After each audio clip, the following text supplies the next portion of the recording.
assalomu alaykum shunavandagani muhtaram. Man muallimi kafedra metodik tahsilot ibtidoiy donishgahli soatbar pedagogik mehnat Amirqulov Hasanjonovich.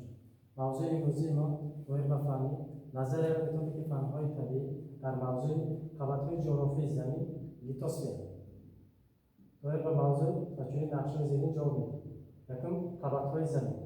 Duyum hodisaviy geologiya va jug'rofiya. Va seyum tarkib va soxtori litosfera. Qabati jug'rofiy zamin ya'ni litosfera. Sayyorai zamin asli qabat asosiy iborat. 10 litosfera, hidrosfera, atmosfera va yakjoygi biosferani tashkil etadi. Ya'ni azmin qabatli zamin litosfera. Litosfera ya'ni qabatli xushki zamin deb hisoblanadi. در خریطه سیاسی جهان دیدن ممکن است که ترتیب جایگزین دولت‌ها، متریک‌ها، اقیانوس‌ها و همین تبدیل شده است.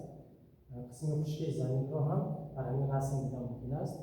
71% آن را آب تشکیل می‌کند و باقی مانده آن را قسم خشکی لیتوسفر تشکیل می‌کند. در رسم‌های زمین متریک و قطعه‌های زمین دیدن ممکن است. در اینجا آمریکای شمالی، آمریکای جنوبی، Afrika, Yevropa, Osiyo va Avstraliya didan mumkin است. این خط اساسی لیتوسفر را تشکیل می‌دهد. و ترجیح حیات هر یک خلق ملت، عالم رستنی‌ها، عالم حیوان‌ها در هر گونه کشور هر خیل نمایان شدنش را دیدن ممکن است. لیتوسفر در قشر خشکی، قشر اقیانوسی و قطارکوه‌ها و بین اقیانوس‌ها جایگیر شده است. قبطی که از قشر زمین و قسم بالای مرگ ترکیب یافته است، لیتوسفر نام دارد. لیتوسفر از کدام میوان بودن معنیش سنگ است. قضیه این قبط در همه جاهای کره زمین هر خیل حساب می‌رود.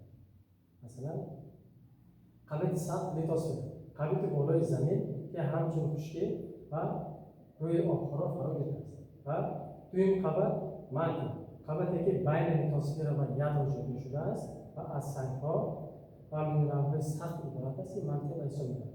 و سوم باشد یادر. مانند خود یادر زمین که اساساً از متان‌های غاز و جمله آهن نیکل تشکیل یافته است. حرارت آن خیلی بلند و حساب می‌رود.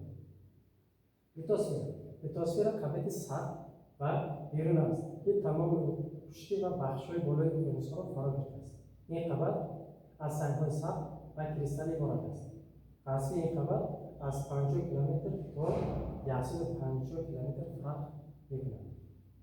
لیتوسفر از دو قبط قسمی اساسی عبارت است. لیتوسفر قبط خشکی یعنی روی خشکی و قطار اقیانوس‌ها و منطقه بالای قبط سخت قسمی بالای منطقه قبطی که لیتوسفر را با منطقه پیوست می‌کند.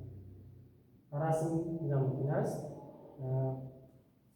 قبط زمین لیتوسفر با نبود خود منطقه بیرون منطقه داخله و یادروی بیرون و یادروی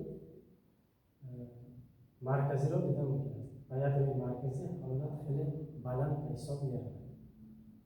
در زیر اقیانوس‌ها، در بالای قطارکوه‌ها، در جای همواره وسیع لیتوسفر هر خیل حساب می‌رود. مسافه آنها، چوری آنها هر خیل می‌باشد. موضوع امروزی ما از همین عبارت بود. برای اعتبارتان تشکر.